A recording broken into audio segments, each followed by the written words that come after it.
خداوند کی حمد کرو، خداوند کے حضور نیا گیت گاؤ اور مقدسوں کے مجمع میں اس کی مدح سرائی کرو۔ اسرائیل اپنے خالق میں شادمان رہے، فرزندان سیون اپنے بادشاہ کے سبب سے شادمان ہوں۔ وہ ناچتے ہوئے اس کے نام کی ستائش کریں، وہ دف اور ستار پر اس کی مدح سرائی کریں، کیونکہ خداوند اپنے لوگوں سے خوشنود رہتا ہے، وہ حلیموں کو نجات سے زینت بخشے گا۔ مقدس لوگ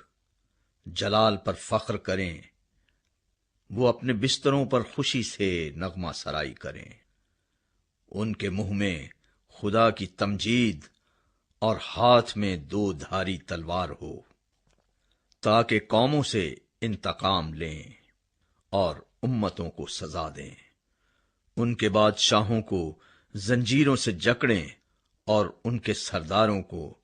لوہے کی بیڑیاں پہنائیں، تاکہ ان کو وہ سزا دیں جو مرقوم ہے۔ اس کے سب مقدسوں کو یہ شرف حاصل ہے، خداوند کی حمد